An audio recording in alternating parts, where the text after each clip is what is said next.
I think that both parties have a real issue with anti-Semitism. And I don't think it has any place. I mean, I've seen the ads with the Star of David that you all ran in different House races. Right. I've heard the words that have come out of Donald Trump's mouth before. I mean, we can't turn a blind eye to the anti-Semitism that's in the Republican Party. We've seen January 6th. We saw people in Charlottesville yelling all the okay. worst. But hold on. Here's where this comes in. But hold on. Can I finish this thought? Can I finish this thought real quick? Sure. Go for it. Okay. In this video, Bakari Sellers silences Ben Shapiro for his delusional takes on a live debate.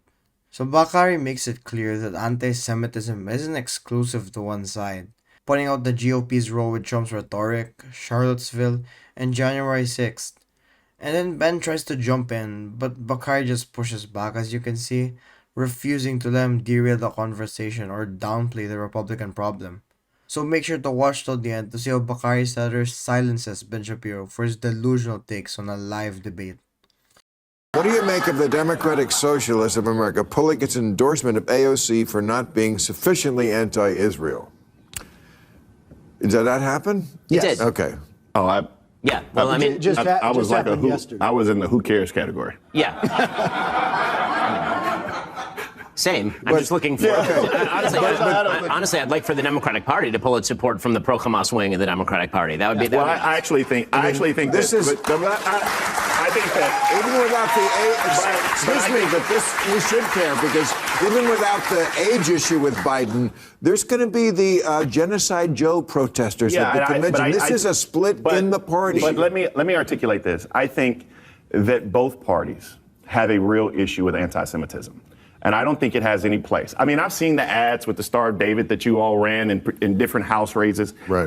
I've heard the words that have come out of Donald Trump's mouth before. I mean, we can't turn a blind eye to the anti-Semitism that's in the Republican Party. We've seen January 6th. We saw people in Charlottesville yelling all the worst. But hold on. Here's where this comes in. But hold on. Can I finish this thought? Can I finish this thought real quick? Sure. Go for it. Okay. The way I wanted to bring this full circle is that, yes, Democrats have to combat the anti-Semitism that's within our own party as well. It needs to be rooted out completely from both parties. That's my only point. It has no place. It has no place in the American political. I agree. I obviously agree.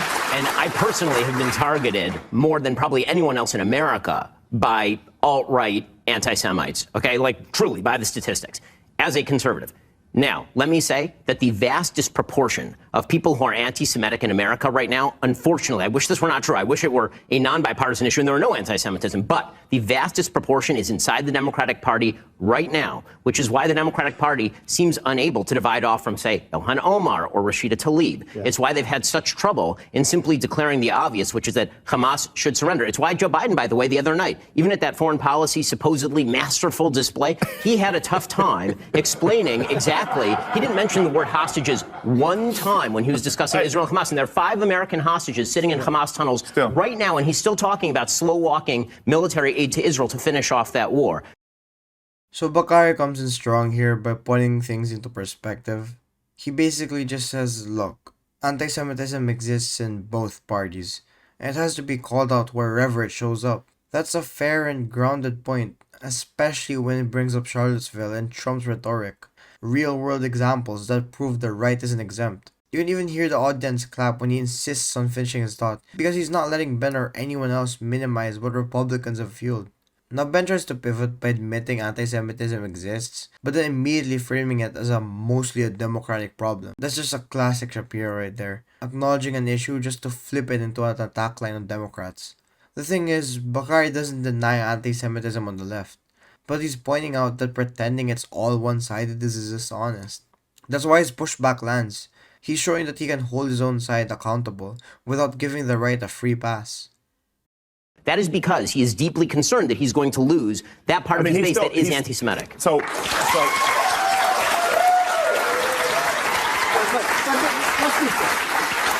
anti-Semitic, but it's not equal.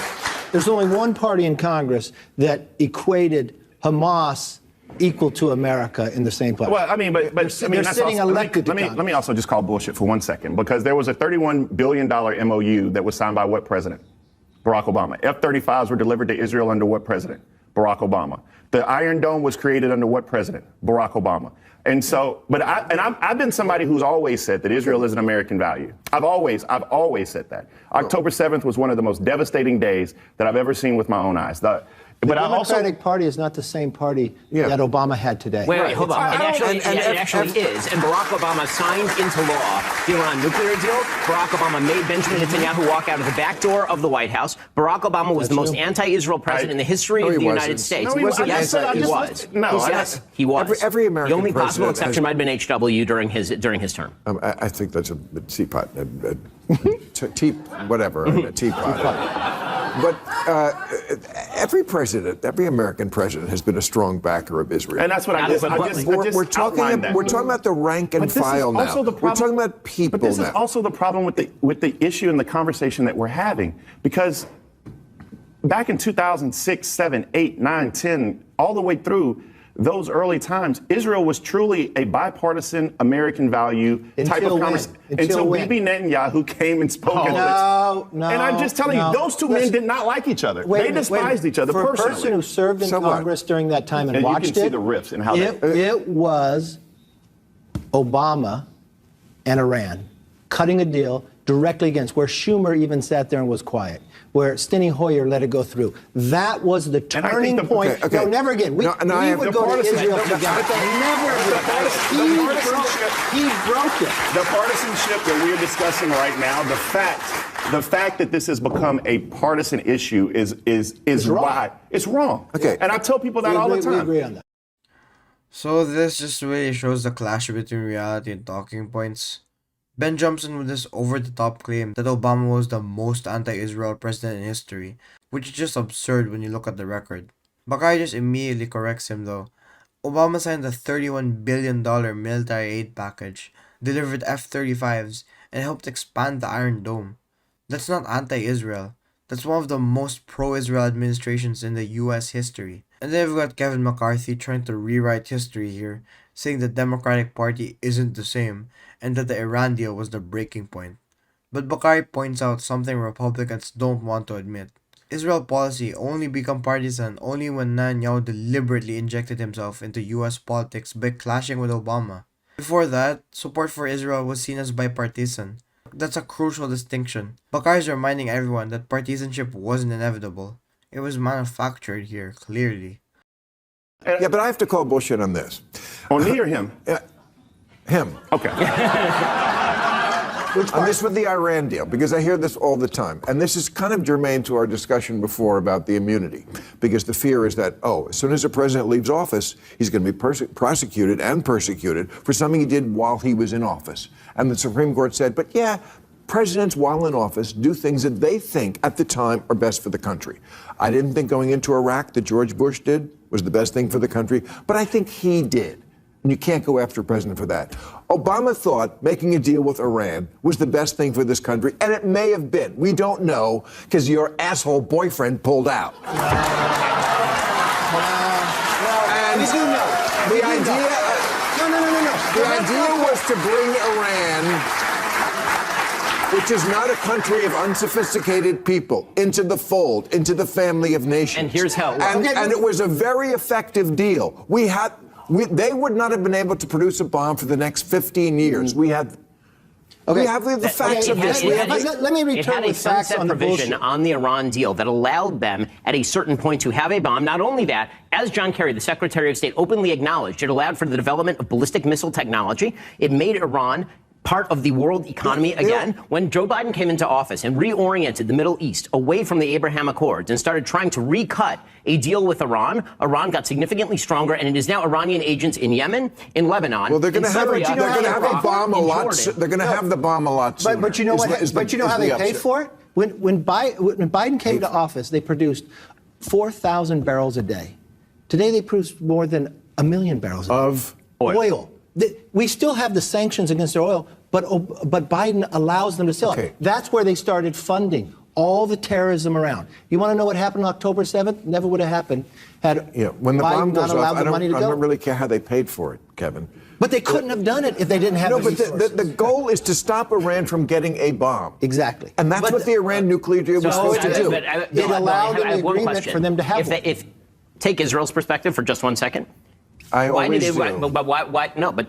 if one party has a relatively strong interest in Iran not getting a bomb, it would be Israel. More than the United States. They're the regional actor that Iran has threatened with plenty bombs. of people Did Israel support the Iran deal or not? Netanyahu did not. No. There were plenty of people in Israel who did. That is not true. That's not Of course true. it is. There was no dissent in Israel. You think Jews don't argue about this? Bill, please name. Seriously, please.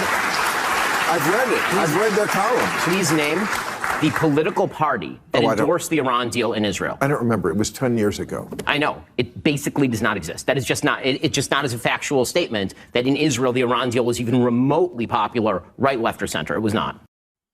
So wrapping this up, Bakari comes out looking like the only one trying to ground the conversation in facts. He points to Obama's record, shows how support for Israel used to be bipartisan, and reminds everyone that accountability can't be one-sided. Ben and Kevin, on the other hand, just fall back on the exaggerations and fear-mongering. And at the end of the day, this debate just really shows the split clearly. Bakari brought receipts here, and the others just pushed talking points. And that's exactly how bias gets dressed up as analysis. And speaking of bias, are you getting tired of getting news from biased news sources? One outlet says one thing, and another says the complete opposite? How are you supposed to know what's actually true? That's where ground news comes in. It lets you compare how different media outlets, whether it's left, right, or center, are covering the same story. So you can see the full picture instead of just the echo chamber. And here's the best part. Click the link in the description and get a 40% off the Vantage tier, which gives you even deeper insights in media bias and political trends. So stay informed, think for yourself, and check out ground news in the description down below.